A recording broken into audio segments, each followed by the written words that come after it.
Entre párrafos, encuentro de escritores. Programa especial. Cobertura de las actividades de los escritores independientes en la 47ª Feria Internacional del Libro de Buenos Aires. Entrevistas a autores en las instalaciones de la exposición donde el autor y el lector se encuentran. Entre párrafos, más que nunca, la parte divertida de las letras.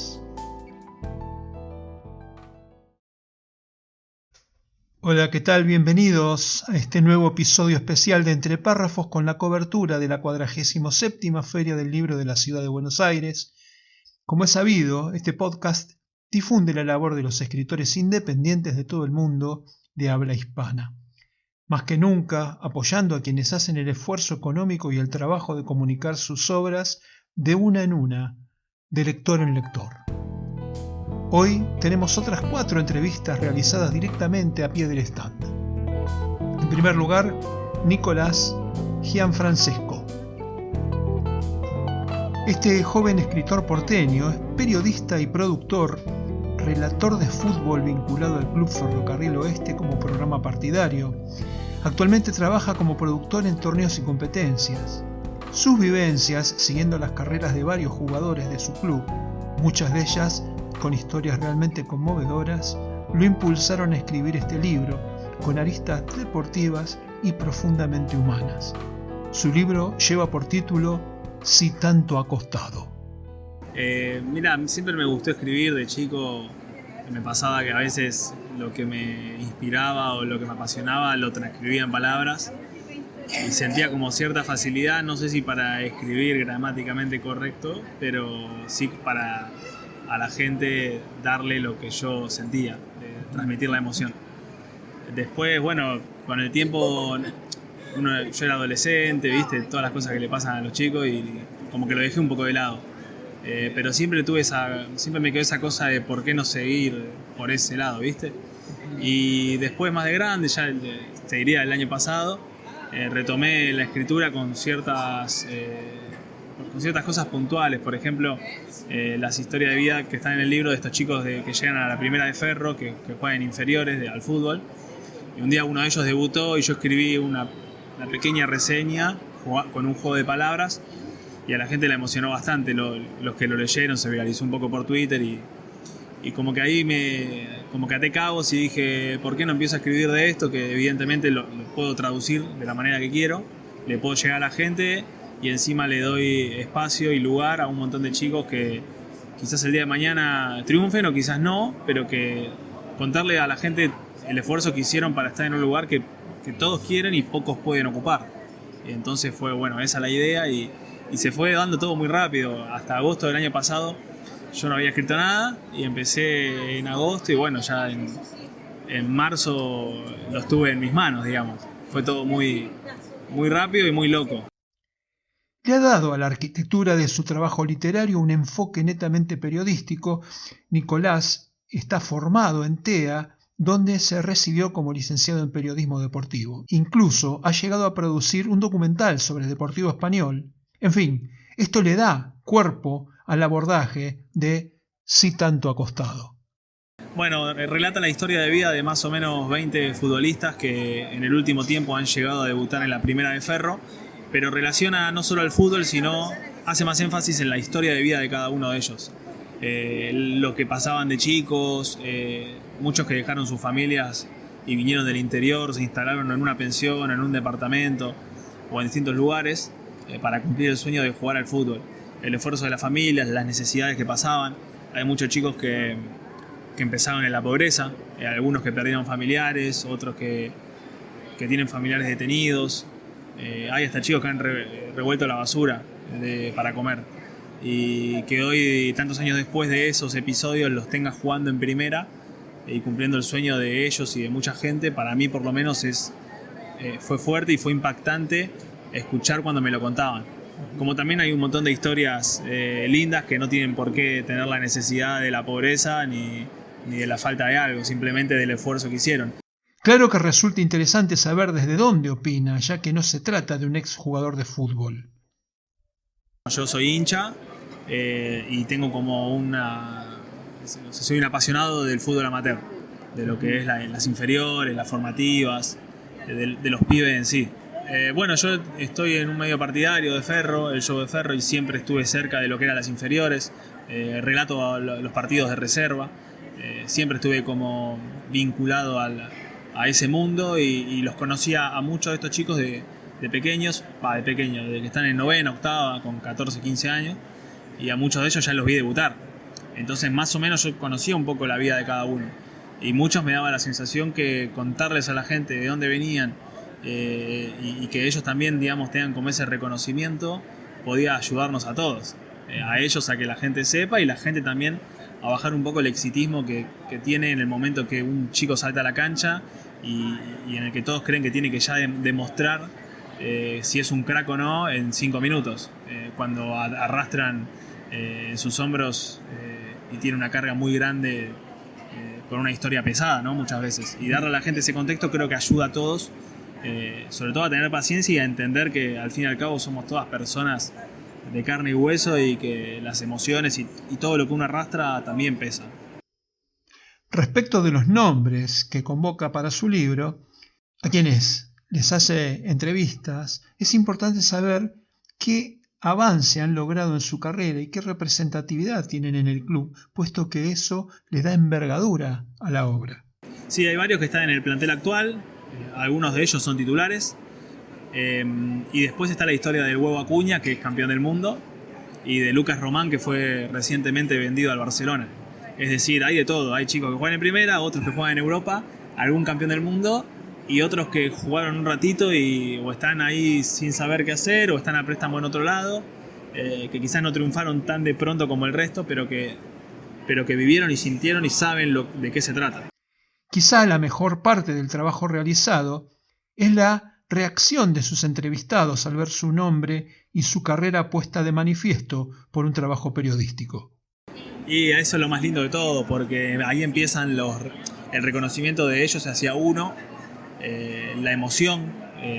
Ellos son chicos, digamos, que vienen de muy abajo y que de pronto alguien esté dando a conocer su vida, obviamente los impacta y los emocionan, porque sienten que estás dándole entidad a cosas que para ellos son normales. Por ejemplo, para mí ahora estar hablando con vos, que yo escribí hace 5 meses algo y que no sé nada de esto, que me esté haciendo una nota, por ejemplo, me impacta. Imagínate un chico que viene hace tantos años y que quizás juega 5 minutos para que un boludo vaya y lo putee. Que venga un tipo y cuente la vida de ellos, los impacta, los emociona a ellos y a sus familias, y eso a uno se lo hacen llegar. Hay un chico que ahora está a préstamo, que hace poco me dijo que lo lee seguido porque no está pasando un buen momento de pronto, y que leerlo lo ayuda, porque ve su historia y la de sus compañeros. Y eso es el reconocimiento para mí más grande que puedo haber tenido esto. Yo acá no buscaba ni ganar plata ni nada, buscaba simplemente generarle algo al protagonista y a quien lo lee. Respecto de la elección de la editorial, Nicolás nos cuenta por qué decidió por Servicop. También detalla dónde y cómo conseguir un ejemplar de su libro. Bueno, yo laburo en Torneos, que es una productora que se dedica al fútbol, a la realización de eventos. Y tenía 2 compañeros de ahí que son más grandes que yo, Gustavo Lienhardt y Eduardo Bolaños, que son productores y jefes míos, que habían escrito. Y yo, como sabía que habían escrito, les pregunté, sobre todo a Eduardo, que tiene una larga trayectoria con los libros y trabaja en Infobae y demás. Y bueno, y él me contó que para un libro de nicho, que era lo que iba a hacer yo, esta era una buena opción. Lo escribí y recién cuando lo tuve, hablé con Fernanda, que trabaja en Servicop, y le conté mi idea. Y bueno, obviamente me pasó el presupuesto y demás, y me cerró por todos lados. Y nada, ahí estamos. Y la gente lo puede comprar en Mercado Libre, que Servicop lo ha publicado. También lo puede conseguir a través de la tienda de Servicop, que eso está en su página web, en su Instagram. Y si no, también me puede escribir en @sitantoacostado en Instagram, o en @sthcostado en Twitter. Esas son las maneras, digamos. En la línea de Alejandro Fabri e incluso de Galeano, Nicolás Gianfrancesco nos conmueve desde pequeñas grandes historias. El libro está disponible en el stand 156 de Servicop en el Pabellón Azul. A continuación nos encontramos con Pablo Turco. Se trata de un escritor oriundo de la ciudad de Buenos Aires que actualmente vive en Ramos Mejía, provincia de Buenos Aires. Es autor de una novela que lleva por título Éxodo de Libertad. Un título inquietante, mezcla de ficción y realidad con tintes humorísticos y trágicos. Mira, a mí el bichito en realidad me picó hace 20 años. Siempre escribí, siempre tuve la facilidad de escribir mis sentimientos a través de, primero, versos, poesías, canciones, y después con el tiempo incursioné en pequeñas historias, hasta que llegué a esta historia profunda por una situación laboral que me sucedió hace unos 5 años aproximadamente. Y de ahí, en un proceso creativo bastante extenso de casi 4 años, salió lo que es Éxodo de Libertad. Sí, en etapas distintas, con pandemia en el medio, vivencias distintas, pero sí, el proceso fue por etapas. O sea, el libro tiene 11 capítulos y escribí por etapas los primeros 3, después escribí 4 más y la última etapa la terminé el año pasado. ¿Y el libro tiene que ver con la inspiración, tiene que ver con tiempo de ejecución? En mi caso tiene que ver un poco con la inspiración y un poco tiene que ver más que nada con mis tiempos también, y como que la historia era un pendiente para terminar de sacar. Fue como una liberación para mí terminar de escribirlo.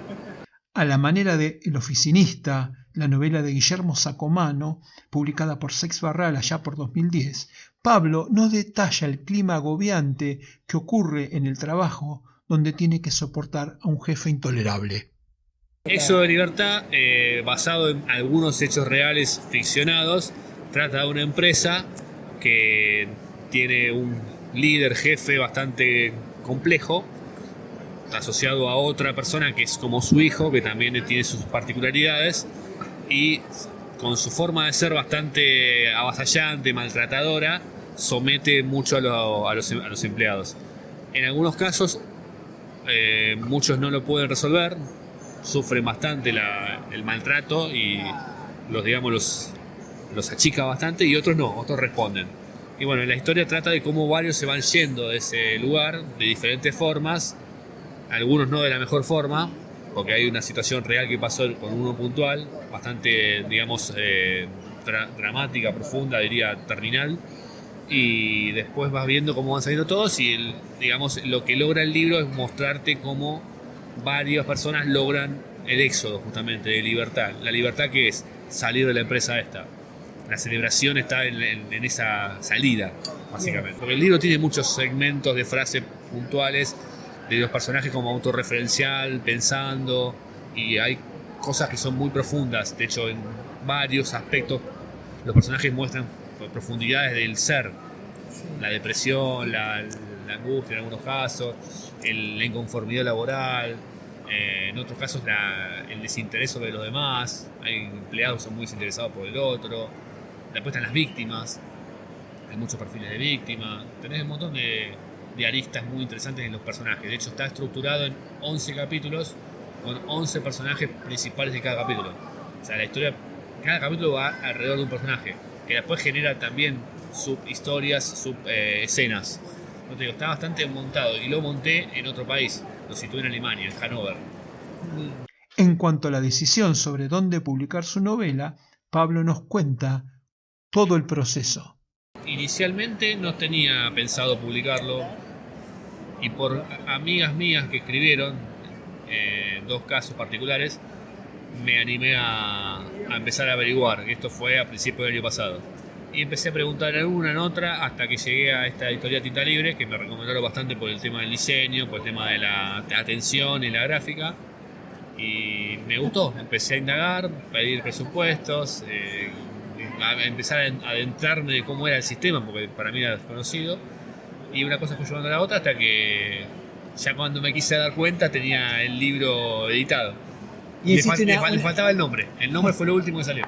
Respecto de la comercialización del libro, Pablo nos da algunas precisiones. Los vendí particularmente por mi Instagram, @lecturcos. Los vendí también por la página de tintalibre.com.ar. Y también los vendí por gente, por boca a boca, por conocidos, por recomendaciones. Me ha comprado gente que me ha escuchado, que si lo conté a otro, amigos de amigos. Han llegado a clientes míos de mi trabajo también, que han visto... Que van a identificar de dónde... Un estado de WhatsApp. Vos me decís, ¿estado de WhatsApp no funciona? Sí, estado de WhatsApp funciona, y muy bien. Entonces me ha dado esa beta de poder venderlo a través de las redes sociales. Bien. Y de hacerme conocer también, de darme a conocer. Por el Instagram, @lecturcos, me contactan por ahí y ven todo. Yo publico quién lo tiene el libro, difundo, hago videos, digamos, de difusión. Hemos hecho varios vivos con gente amiga y también publico frases del libro como mural. Tinta Libre le permitió realizar una primera tirada de 25 libros. Aunque la economía de escala encarece el costo, el autor tuvo la posibilidad de tantear el mercado con éxito y de volver a publicar. Para finalizar, Pablo habla de Osvaldo Soriano como inspiración desde una admiración personal. Soriano para mí Osvaldo es, Soriano. como cuenta, es espectacular. Después tengo un montón de inspiradores a nivel... ¿Vos sentís que tu estilo está relacionado con el de Soriano? Un poco puedo decirte que sí. Bien. Me gusta contar la historia con detalles. Me gusta ir al detalle, a lo sutil. Vas a ver muchas sutilezas en los diálogos, en las historias, en las referencias, en las vivencias. Sutilezas también con ciertos guiños a la historia actual, a mi mirada del mundo, a mi mirada del país. Aunque esté en Alemania, hay cosas que también, como todo país, la pasa. Y lo situé en Alemania como para darle un marco distinto al argentino. Fue una idea que se me ocurrió al inicio. Investigué, de hecho, bastante las ciudades. O sea, no improvisé con el tema de la historia donde está basada, las ciudades cercanas, cuántos kilómetros, recorridos. Digamos que le di bastante color al entorno. Pablo Turco logró hacer de un suceso que marcó su vida laboral de manera negativa algo positivo, y la experiencia ha renovado su energía y su motivación. Éxodo de Libertad está disponible en el stand 159 de Tinta Libre en el Pabellón Azul. Luego tuvimos una charla con Susana Clavet. Esta escritora oriunda de la ciudad de Buenos Aires es docente de filosofía en UBA y Universidad Kennedy.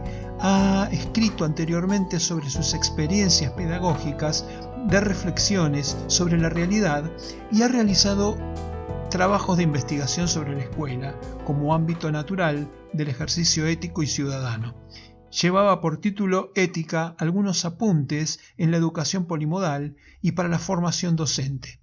Ahora nos sorprende con su libro de relatos, Punto y Aparte, sobre el que vamos a dialogar en el stand de Duncan, donde está firmando ejemplares. Después de estudiar tantos años filosofía y haber escrito un libro de filosofía, yo tengo un libro de ética que lo publicó Homo Sapiens con un éxito en todo el país enorme. Una vez terminé la carrera de la facultad, empecé a trabajar con alumnos en escuelas y me gustaba mucho hacer relatos de aula, relatos de interpretaciones de textos. Los chicos tienen una capacidad extraordinaria para, a veces uno dice, no entienden. Conmigo entendían. Textos difíciles de filosofía, no eran pavadas. Y yo tomaba nota de cómo estos chicos, qué interpretación hacían, que para mí fue, en algunos casos, genial. Lo publiqué en un diario que era del escolar, donde yo hacía referencia a las mejores interpretaciones de textos filosóficos. No es fácil para un adolescente de 17, 18 años meterse en la filosofía. Yo los metía, los tiraba en la pileta, como decían mis colegas, los tirabas a la pileta y los que sobrevivían y salían a flote eran los mejores, claro. Ahí empecé yo a escribir y a hacer relatos, que acá figuran relatos escolares, por ejemplo. Y bueno, eso por un lado. Soy muy lectora, sigo leyendo. Y también participo en actividades de la ciudad de Buenos Aires con pintura. Yo pinto. Mis amigas me dicen, vos sos una mujer del Renacimiento. Escribís, pintás, das clases. Y me gusta lo que hago, disfruto de lo que hago. El día que no lo pueda hacer, ya habré dejado de ser. Yo soy así, haciendo todo lo que hago. Bien. Veamos entonces qué nos dice la autora sobre lo que tratan sus textos. Punto y aparte es una serie de cuentos que tienen que ver con muchos vértices. En principio podemos hablar de cuentos sobre la mujer. ¿Qué pasa con la mujer en esta época? ¿Qué cuestiones se dan en épocas de femicidio, por ejemplo? También trabajé el tema de lo cotidiano, por ejemplo el tema del COVID, por ejemplo el tema de la mujer grande, sola y abandonada. Por ejemplo, la partida de los hijos al exterior es un tema que aparece en un cuento duro, Es una, digamos, tenés un género más bien testimonial. testimonial. Perfecto. Entonces yo escribo, relato lo que percibo la realidad. Una vecina está triste porque su hijo hoy salió para Europa. Bueno, y me transmite todo su dolor y yo lo escribo. Describo, cuento, que es parte de la realidad cotidiana. Como también te dije, los relatos de escuela son algunos graciosos. Hay cosas, he sido maestra de grado, luego profesora, y luego asesora de escuelas. Es decir, he tenido un recorrido escolar donde he visto situaciones muy particulares. Chicos que van al colegio con hambre, ¿qué hacen esos chicos? ¿Qué comen? La maestra que, bueno, fui yo en ese caso, todos los días le ponía la pava para darle un té y yo traía galletitas para llenarles esa pancita antes de empezar a trabajar. Eso, antes de empezar a hablar de cualquier tema o una clase en particular, siempre les acomodaba la pancita y ellos me reconocían un poco por eso. ¿Qué vamos a comer? ¿Qué galletita trajo? Bueno, llenarle la pancita y un poco de agua caliente con un té para que esto baje. Y tuve experiencias escolares muy ricas. Aún hoy tengo exalumnos que me cruzo por la calle. Yo vivo en un barrio, Parque Chacabuco, y me dicen, ¿se acuerda de las pancitas calientes? Sí, las pancitas calientes eran las pancitas que yo alimentaba con el tecito y las galletitas. Historias de vida. En última instancia, a veces pienso que mis cuentos son historias de vida. Llega un momento en el que decide publicar esos textos que iba elaborando y guardando. Recurre entonces a otra experiencia buscando soluciones. Soy lectora y me conecto con una profesora de letras, que es vecina, que siempre hablamos de letras. Ella me pasa sus libros y ella me dijo, vos que pintás, porque ya no conoce mis cuadros, y las cosas que a veces me contás porque hablamos, después de leer mis libros, yo soy crítica de sus libros, ¿por qué no escribís?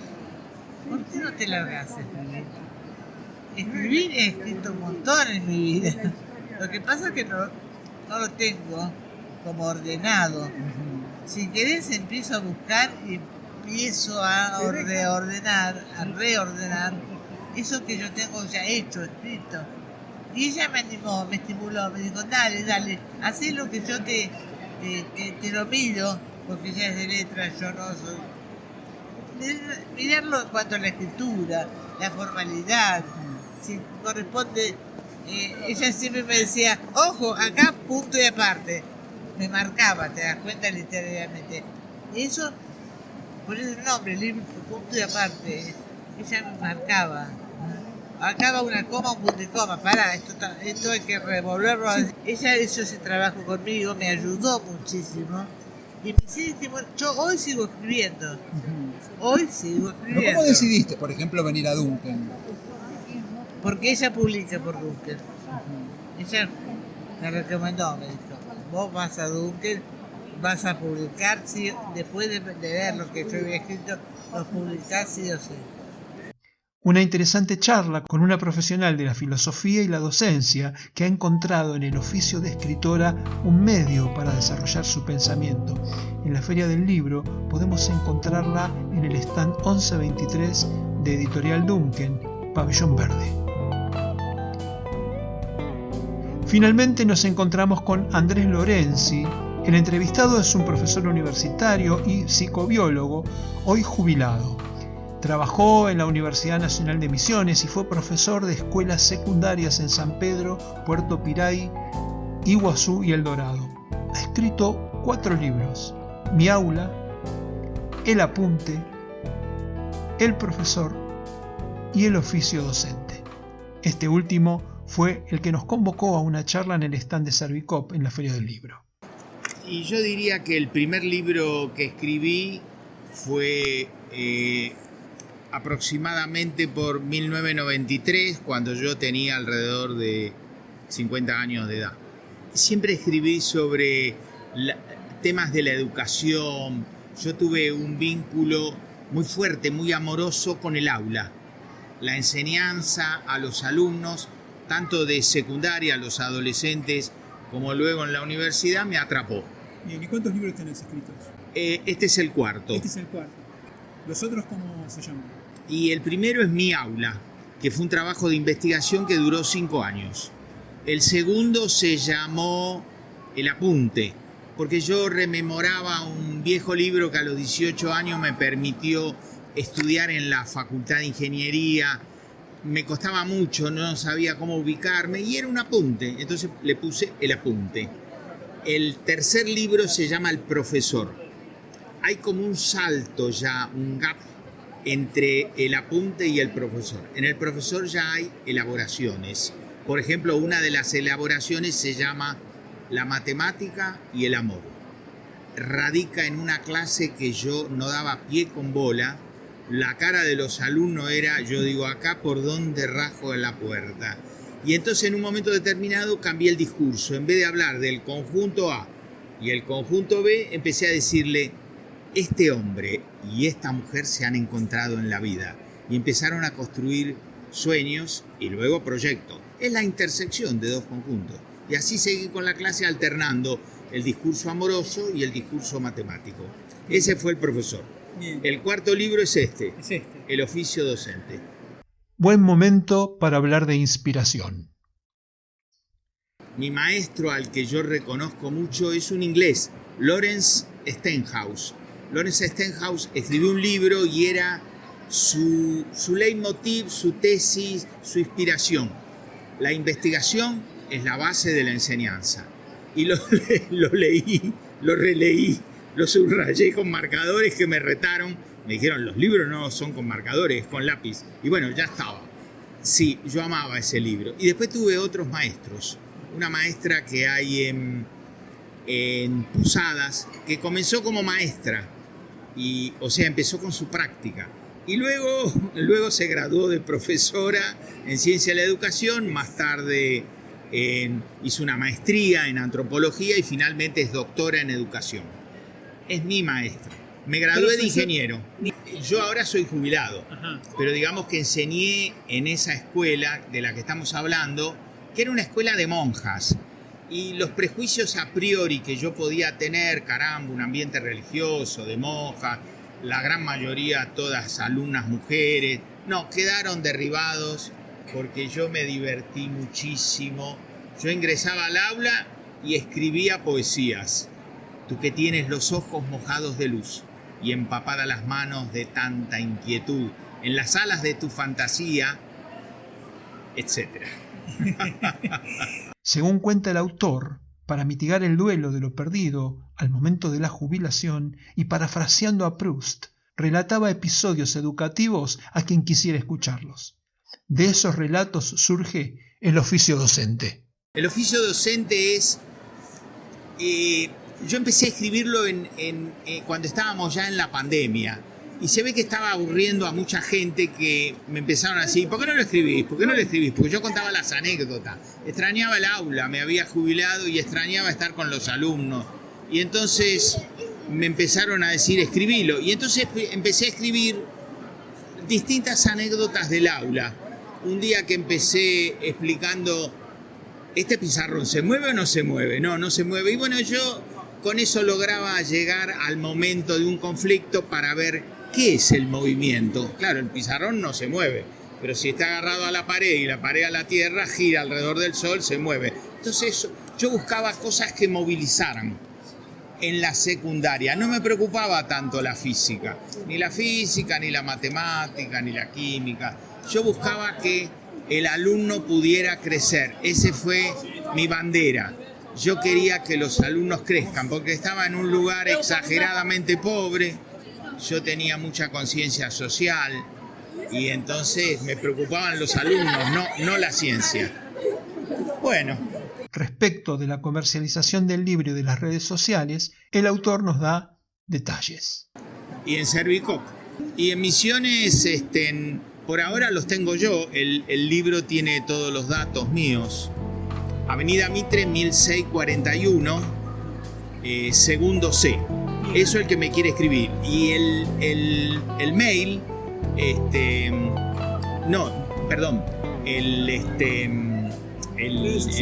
WhatsApp. El WhatsApp es 3751 44 66 46.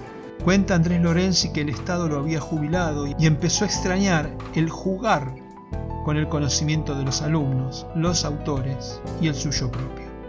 Encontró respuestas en su último libro, El oficio docente, disponible en el stand 156 de Servicop en el Pabellón Azul.